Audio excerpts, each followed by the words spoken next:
Allez, c'est parti, l'actualité, c'est en terrain de jeu préféré. Il la décrypte avec humour, tantôt pertinent, tantôt impertinent, mais toujours avec une plume aiguisée. Voici le billet de Christian Le Gall. Dans l'actualité politique, l'un des événements majeurs de ces derniers jours, c'est la dernière visite de chantier d'Emmanuel Macron. Je savais pas qu'il allait dans les chantiers, mais bon. Avant l'inauguration de Notre-Dame, et oui, Notre-Dame revient, Notre-Dame de Paris. Bien sûr, pas la comédie musicale, bien sûr. Laurent Ruquier, vous avez suivi de très près ces événements, n'est-ce pas? Bah alors oui, effectivement. Alors Macron est allé visiter le chantier en compagnie de Brigitte. Et là j'ai compris effectivement la différence qu'il y avait entre Notre-Dame et la Première Dame. Très bien. Et quelle est cette différence? La Première Dame, voyez-vous, il y a longtemps que Macron en a fait le tour et qu'il lui met plus le feu.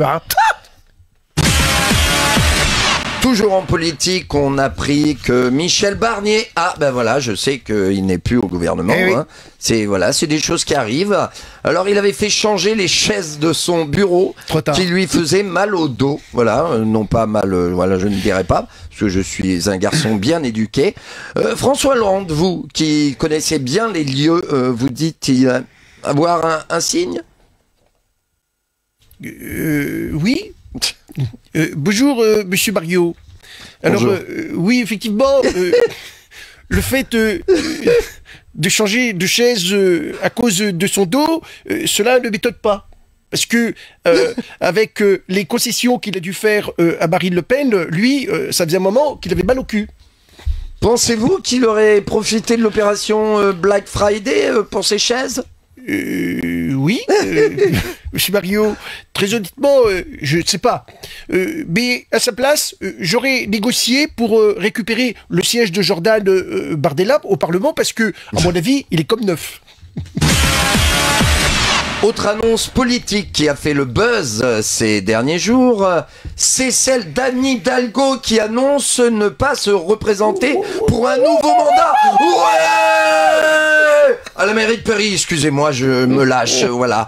Patrick Sébastien, vous, la nouvelle vous a ravi. Oh putain, c'est génial, et qu'est-ce qu'on est serré au fond de cette boîte, j'adore.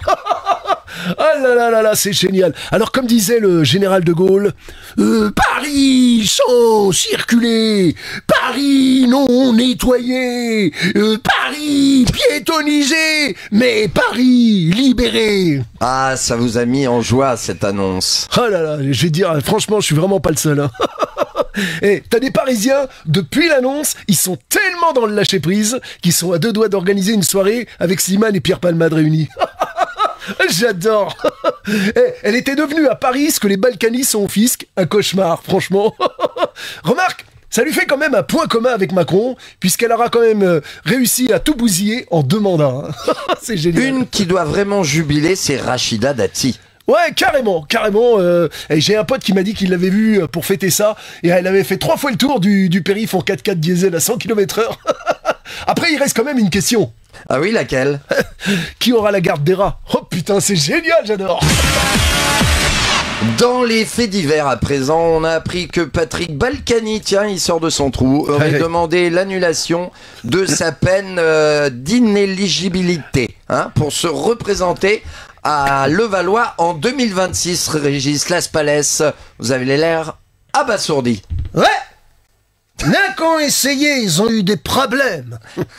Non mais attendez, manque pas d'air quand même, hein. Tant qu'il y en a, tant qu'il y est, il a qu'à annuler la peine de Pierre Palmade pour qu'il monte une auto-école, sinon... Vous saviez que les Balkany se sont installés à Giverny? Eh, ça m'étonne pas. S'il est allé à Giverny, c'est parce qu'il y avait Claude Monet. Hein, c'est pas con, les Balkany, ils sont pas cons. Il y a qu'avec le blanchiment qu'il a pas été bon. Le seul qu'il ait réussi, c'est celui de ses dents. Et pour terminer, toujours dans les faits divers, c'est le Paris Saint-Germain qui a dévoilé une visite de son centre d'entraînement. Dernier cri à Poissy. Paul Mirabel, vous n'avez pas l'air d'être convaincu. Salam les royaumes. Alors oui, j'ai vu que le bâtiment principal du centre technique. L'équipe 1 est installée au niveau 0. Du coup, je me disais que ça serait plus facile à retenir pour eux, puisque c'est le même niveau que leur jeu en Ligue des Champions. Merci Christian Lecal pour la revue de presse. Merci. Et là, il y a les merci. supporters du PSG. Hein. Et les supporters du...